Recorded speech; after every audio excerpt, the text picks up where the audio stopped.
بسم اللہ الرحمن الرحیم۔ سلطان محمود غزنوی تاریخ عالم کے ان چند عظیم اور نامور فاتحین میں سے ہیں جن کی شوکت و ہیبت، جاہ و جلال اور فتح و ظفر کی عظیم الشان کارناموں کی آب و تاب زمان ہائے دراز گزرنے کے بعد بھی کم نہ ہو سکی۔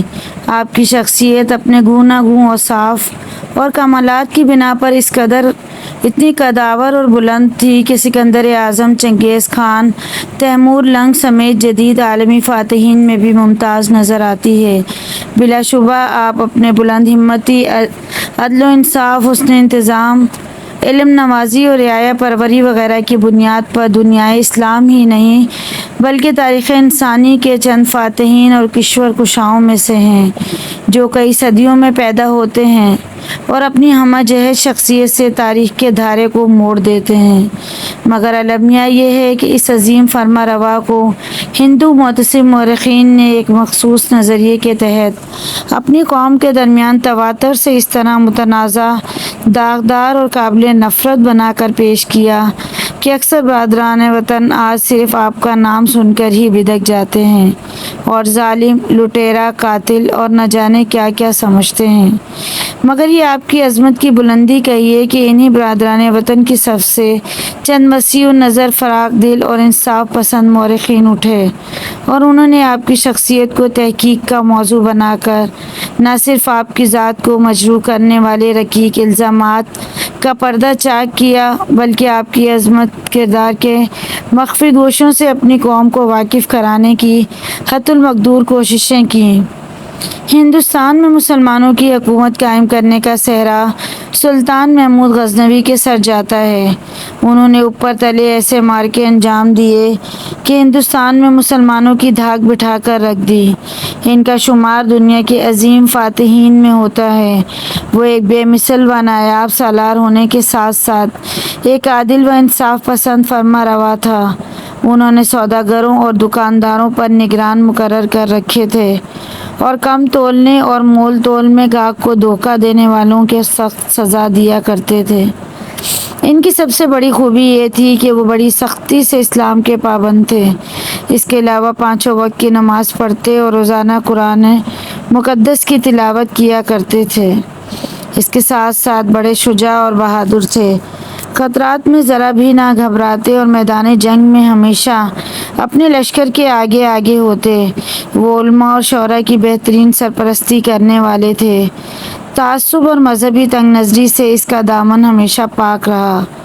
تکبیریں بلند کرتا ہوا جب وہ کسی دشمن قوت کے خلاف حرکت میں آتا تو اس کے پاؤں تلے سے زمین کھینچ لیتا تھا۔ انہوں نے عالم اسلام کو بے مذہب کرامتیوں کی دستبرد سے پاک کیا۔ وہ عالم اسلام کا ایک رجل عظیم اور ملت مسلمہ کا بے مثال و ناقابل تسخیر سپہ سالار تھا۔ سلطان محمود غزنوی اسکندر اعظم کی طرح ایک خوش نصیب نوجوان تھا جسے اپنے باپ کی طرف سے ایک جرار اور آزمودہ کار لشکر ملا۔ ان کا بچپن بھی سپہ گیری میں گزرا۔ 7 برس ہی کی عمر میں انہوں نے اپنے باپ کے ساتھ خراسان کی مہم میں شرکت کی، یہاں تک کہ 15 برس کی عمر میں وہ غور اور توان کی جنگوں میں حصہ لے چکے تھے۔ انہی جنگوں میں تیغ زنی کے جوہر دکھا کر انہوں نے اپنا مستقبل تابناک بنا لیا تھا۔ ان کا شمار دنیا کے عظیم فاتحین میں کیا جاتا ہے۔ ان کا سب سے بڑا کارنامہ سومنات کی فتح ہے۔ یوں تو انہوں نے ان گنت فتوحات حاصل کی، لیکن سومنات کی فتح ان کے عظیم ترین کارناموں میں سے ایک ہے۔ اس کے لیے انہیں لک و دک صحرا عبور کرنا پڑے جہاں پانی کا نام و نشان تک نہ تھا۔ اسکندر اعظم نے دریائے ستلج تک 3500 میل سفر طے کیا۔ نپولین نے اپنی تمام جنگوں میں 15,000 میل سفر طے کیا۔ چنگیز خان کو ان پر فوقیت تھی، لیکن اس نے بھی سلطان کے مقابلے میں کم سفر کیا۔ مغربی مورخین نے تعصب کی بنا پر اس عظیم فاتح کی عسکری قابلیت کو کبھی اجاگر نہیں کیا۔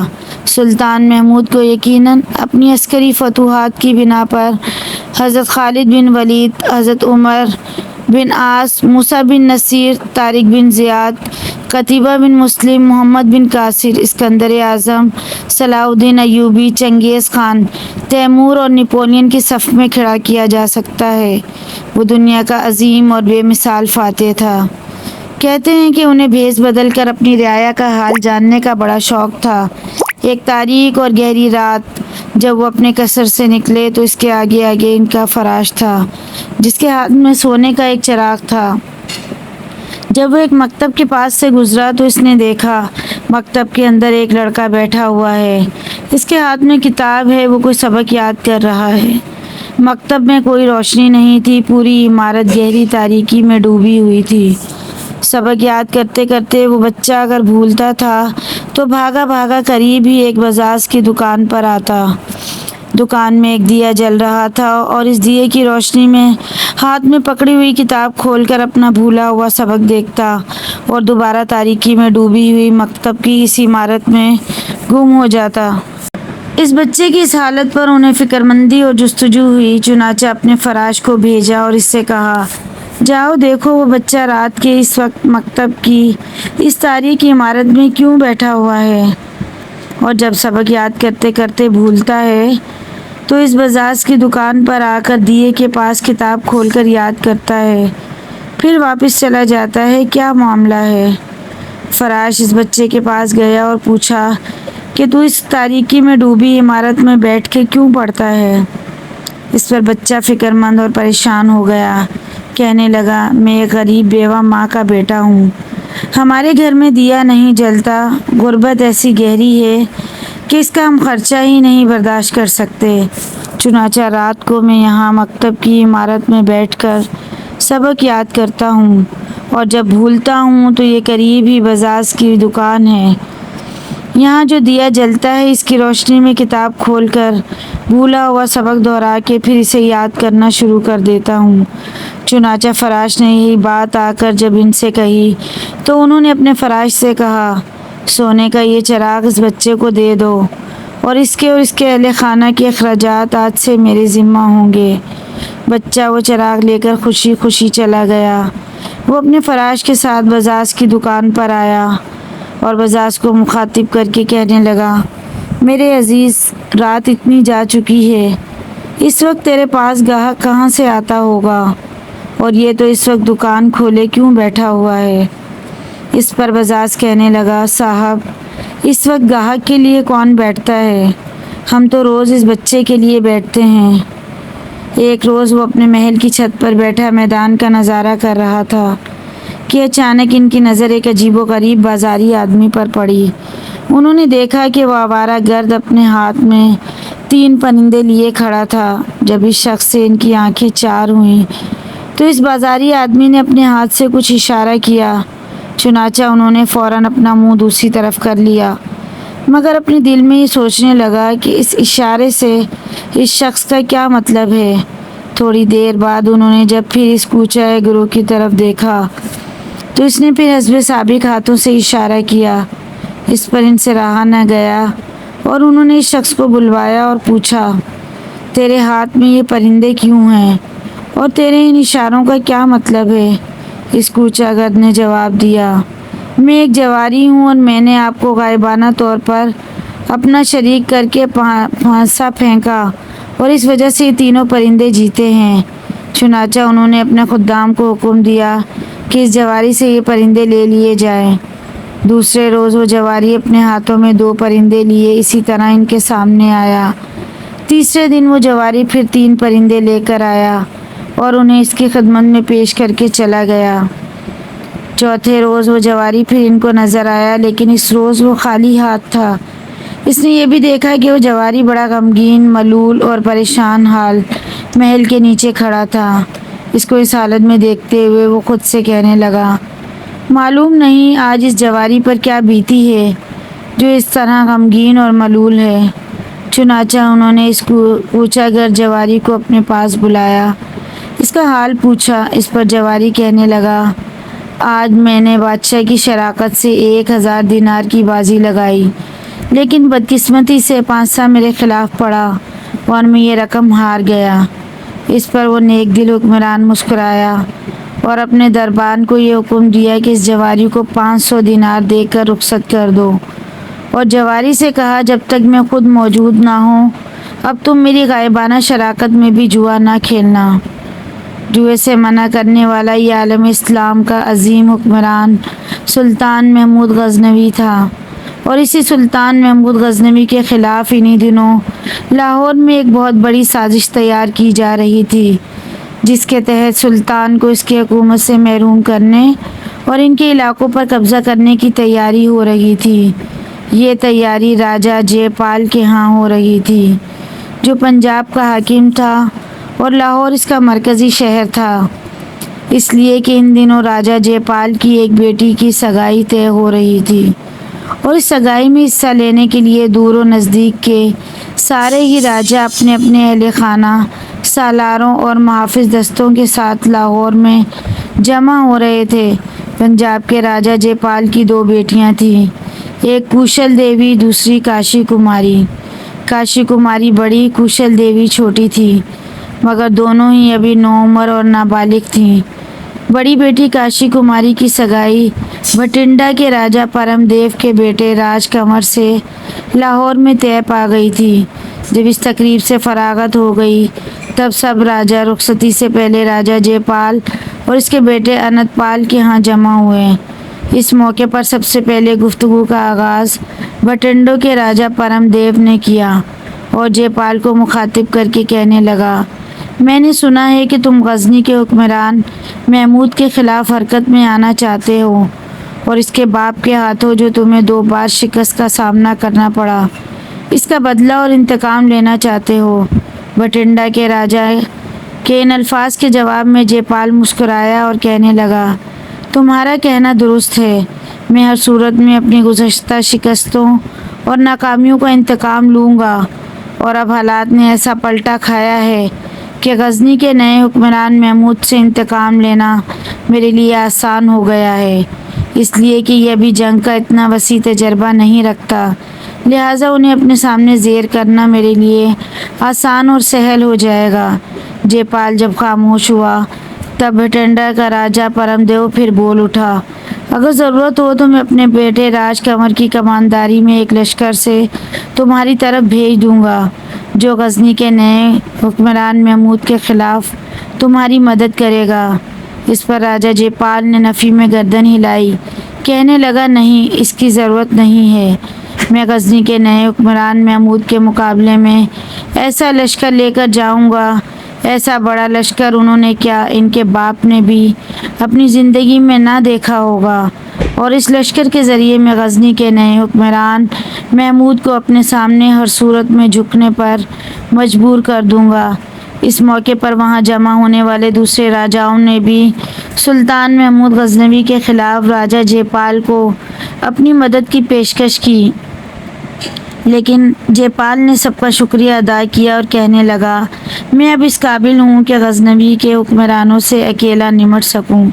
بہرحال راجہ جے پال کی بڑی بیٹی کاشی کماری کی سگائی کی اس تقریب سے فارغ ہونے کے بعد سب راجہ لاہور سے رخصت ہو کر اپنے علاقوں کی طرف روانہ ہو گئے، جبکہ راجہ جے پال اور اس کا بیٹا آنند پال اپنے سالاروں کے ساتھ مل کر سلطان محمود غزنوی پر ضرب لگانے کے لیے بڑے زور و شور سے اپنی عسکری تیاریوں میں لگ گئے تھے۔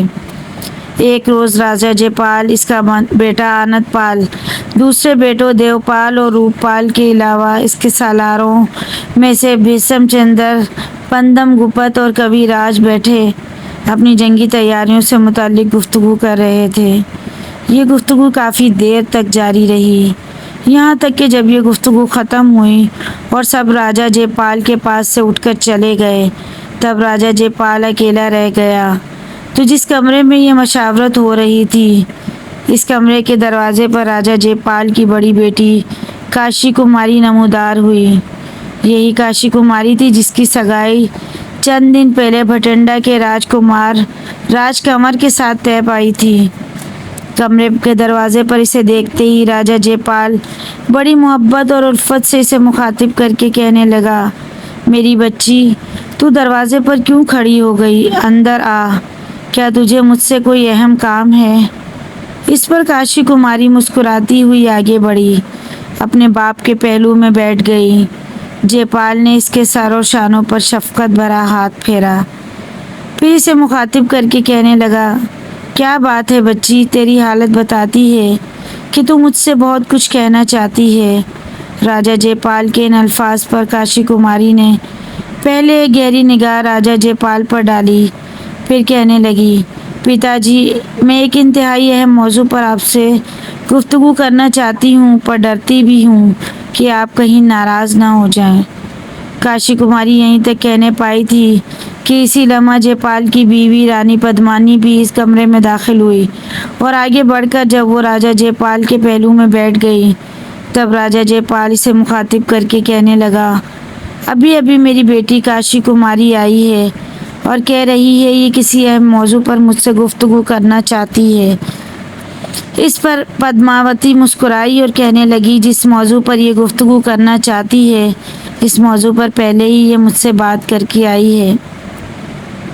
میں نے اس سے کہا ہے یہ معاملہ اپنے پتا جی کے سامنے پیش کرو، پھر وہ جو فیصلہ کریں گے ہمیں منظور ہوگا۔ پدماوتی کے ان الفاظ پر جے پال مسکرایا اور اپنی بیٹی کاشی کماری کی طرف دیکھتے ہوئے کہنے لگا، بیٹی اب بول، کیا معاملہ ہے؟ کاشی کماری نے پہلے ایک گہری نگاہ اپنی ماں پر ڈالی، پھر جے پال کو مخاطب کر کے کہنے لگی، پتا جی، اب جب کہ ماتا جی بھی یہاں آ گئی ہیں تو سارا معاملہ یہی پیش کریں گی۔ چنانچہ جے پال نے پدماوتی کی طرف دیکھا اور کہنے لگا، اب معاملہ تو ان پر عام پڑا ہے، تم ہی بولو۔ اس پر وہ کہنے لگی، ان دونوں بہنوں کے درمیان کوئی خفیہ اور رازدارانہ بات ہوئی ہے۔ معاملہ یہ ہے کہ کوشل دیوی اپنے سالار کوی راج کو پسند کرتی ہے۔ کوشل دیوی یہ بھی سمجھتی ہے کہ ہمارے پورے راج میں کوئی اس جیسا اچھا، عمدہ اور بہترین تیغ زن نہیں۔ میرے خیال میں اس کی تیغ زنی اور اس کی جنگی امور میں مہارت کی وجہ سے کوشل دیوی اس کی طرف متوجہ ہوئی ہے۔ اب کوشل دیوی کی خواہش ہے کہ آنے والے دنوں میں جب مسلمانوں کے ساتھ ہماری جنگوں کا سلسلہ شروع ہو تو کوی راج کو موقع فراہم کیا جائے کہ وہ مسلمانوں کے خلاف انفرادی مقابلے میں حصہ لے کر نام پیدا کرے۔ اس سلسلے میں نے کوشل دیوی سے بھی بات کی ہے کہ وہ ایسا کیوں چاہتی ہے۔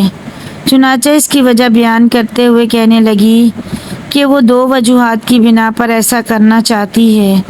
پہلی وجہ وہ یہ بیان کرتی ہے، اس طرح کوی راج کو اپنا آپ دکھانے کا موقع مل جائے گا اور راج سماج کے اندر اس کی ایک اہمیت، ایک مقام بن جائے گا۔ دوسری وجہ یہ ہے کہ کوی راج ایسا تیغ زن ہے کہ تیغ زنی میں اسے مات نہیں کیا جا سکتا، لہٰذا جب بھی مسلمانوں کے ساتھ ہماری جنگوں کا سلسلہ شروع ہو تو وہ میدان میں اترے اور انفرادی مقابلے کے لیے للکارے۔ ظاہر ہے مسلمانوں کی طرف سے بھی مسلمانوں کا کوئی سالار ہی اس کا مقابلہ کرنے کے لیے اترے گا۔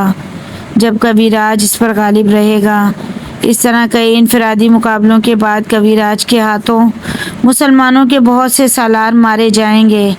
اس طرح ان کے اندر کمزوری اور عسکری ضعف پیدا ہو جائے گا اور آنے والے دور میں وہ ہم سے ٹکرانے کی جرأت اور جسارت نہیں کریں گے۔ پدماوتی جب خاموش ہوئی تب جے پال کچھ دیر تک گہری سوچوں میں ڈوبا رہا، پھر کہنے لگا، کوشل دیوی میری سب سے چھوٹی بیٹی ہے، وہ ابھی نابالغ ہے، وہ ابھی سے محبت کے ان چکروں میں کیوں پڑ گئی ہے؟ اگر وہ کوی راج کو پسند کرتی ہے تو یہ بری بات نہیں ہے۔ کوی راج ایک نایاب اور عمدہ تیغ زن ہے۔ اگر کوشل دیوی نے اسے اپنی محبت کا محور اور اپنی چاہت کا مرکز بنا لیا ہے تو ہم اس کے آڑے نہیں آئیں گے۔ جب مناسب وقت آئے گا اور کوشل دیوی بالغ ہو جائے گی تو کوی راج کے ساتھ اس کی سگائی کر دیں گے۔ ہم اس کی خوشی، اس کا اطمینان چاہتے ہیں، لیکن ذرا اسے میرے پاس تو بلاؤ۔ کوشل دیوی کو بلایا گیا۔ راجا جے پال کی چھوٹی بیٹی کوشل دیوی اس کمرے میں داخل ہوئی۔ کوشل دیوی عجیب و غریب شخصیت کی مالک تھی، خوب دراز قد، حسین و جمیل اور انتہا درجے کی اعلیٰ شخصیت کی مالک تھی۔